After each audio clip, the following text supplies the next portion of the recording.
In areas with dense tree coverage here in South Florida, the leaf litter is full of many different invertebrates, both big and small. And today, I'm out here in a small patch of leaf litter in my wild backyard, joined by Spencer from my wild backyard, on search for some incredible invertebrates that can be found in this leaf litter. Hey guys, we're Mikie and Spencer from the Wildlife Brothers, and today we're out here in the ecosystem, searching for creatures.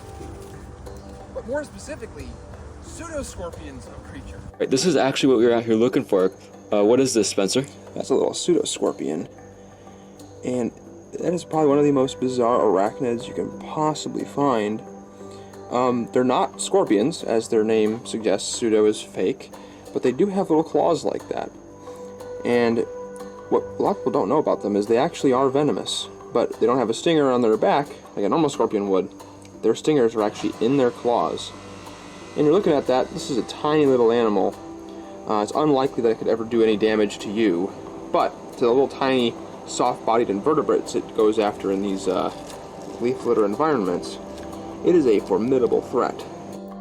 Now that pseudoscorpion was neat, but as the sun starts to go down, the invertebrates that show their faces start to get much weirder and bitier. Yo, I heard something land over here. Yo, What? Mikey. What? You're gonna like this. What? You're gonna like this. What is that? Yeah, big beetle. Whoa! Big Prionid. Is that like a Prionid? I haven't seen this. Wait, I think I have seen this. It's one of those. Hold on, I got these in North Carolina. I can recognize this. Tooth-necked longhorn beetle, I think. This right here is my lifer, tooth-necked longhorn beetle, an incredible find by you. Thank you so much. I've been looking for one of these for a while.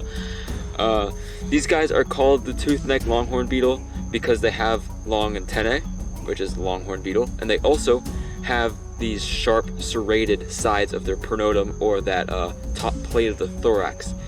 You might actually look like it has like a saw shape, which is why sometimes I mistakenly call these saw-necked longhorn beetles, but it's actually called tooth-necked longhorn beetles. You know what this female right here would be doing out flying around? Well, she's probably just got done, honestly, laying eggs in pine logs. There are slash pine all over this area, and I can tell she's not doing too hot, which makes me think she might be at the end of her lifespan. These beetles don't live very long as adults. They're pretty much only looking for mates, and my guess is there are some baby tooth-necked longhorn beetles going to be hatching sometime very soon in this general vicinity. You could see she was also probably just laying eggs because her ovipositor, or that organ that she has to lay their eggs, is very well exposed, which probably means she was just using it not too long ago. Well, another reason you could tell this is a female is actually that the males would have even thicker antennae than this. This massive Prionid beetle, believe it or not, is actually in the family Cerambycidae, or the longhorn beetles. Now, Prionids are just these unusually large and short antennaed versions of the normal body plan of a longhorn beetle, which are usually much smaller and have much longer antennae, and also... Hold on, something landed on my leg. What is it? Oh, wow. I got a longhorn beetle. Give me a second. No way. Is it like a normal little Cerambycid, or is it like another Prionid? Looks normal to me. There you go. Look at that. No way. That is honestly... What the heck is that timing?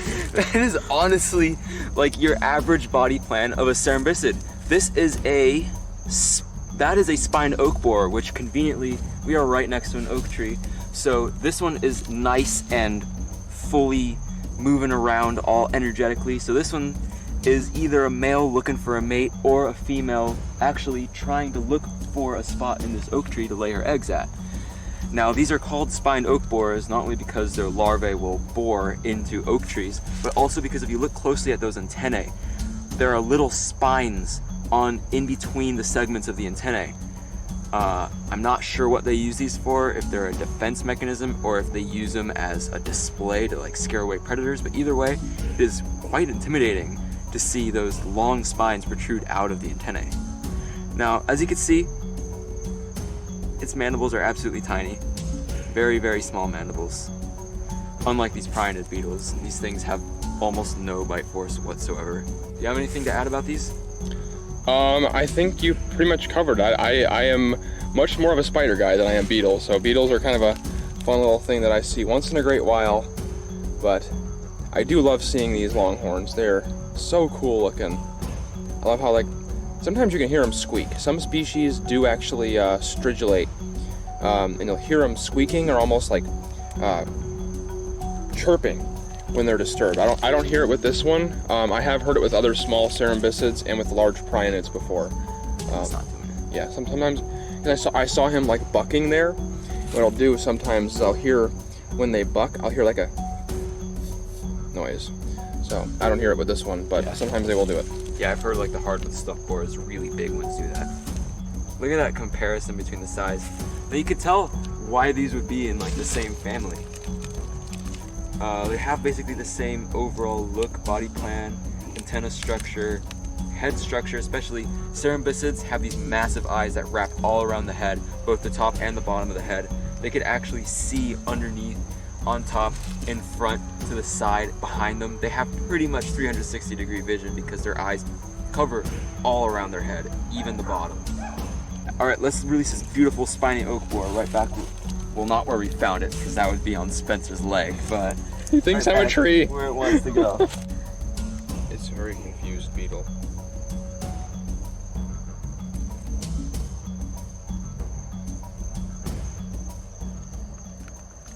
All right, well, that was a welcome little interruption there, but let's just keep looking at this Prionid beetle, because this thing is gonna give me a good bite.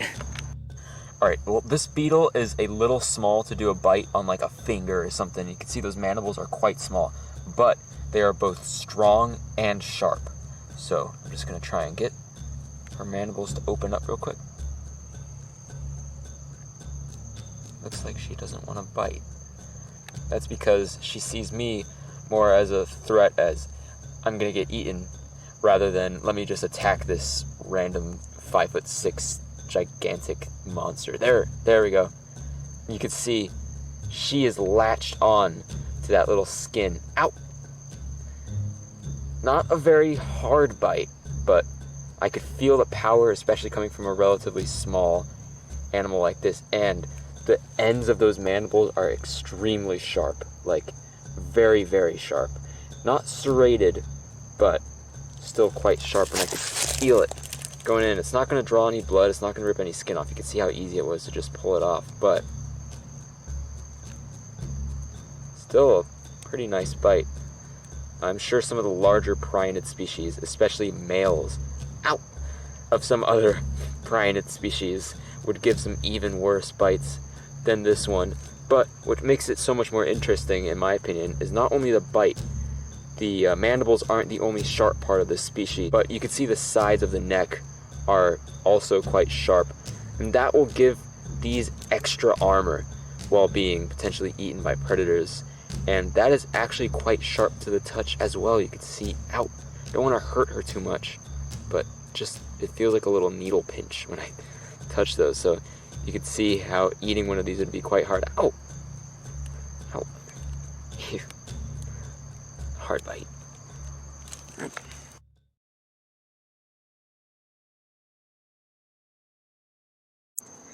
All right, I'm gonna let this gigantic, beautiful Prionid beetle give me a nice bite. See how much it hurts me. Ah! Ah! I can't feel it. It's like injecting all its venom into me right now. I can't even feel my arm right now. I can't feel my arm one bit. Not because of the beetle, but because I actually have a medical condition right now, where unfortunately I have no sensation in my left arm. And I actually purposely picked that to do this beetle bite test, so I didn't feel a single thing. Unfortunately, right now my channel's a little small, and I can't make any money because I'm not monetized yet. I haven't reached 1,000 subscribers. But if you guys can get me to 1,000 subscribers and 4,000 watch hours on my videos, hopefully, hopefully I can get myself enough money to pay for that medical procedure that is necessary for me to get some of that feeling back in my left arm, and maybe, just maybe, I'll be able to feel these bites for once. And before you say, why don't you just do bites on my right arm? Why didn't I think of that?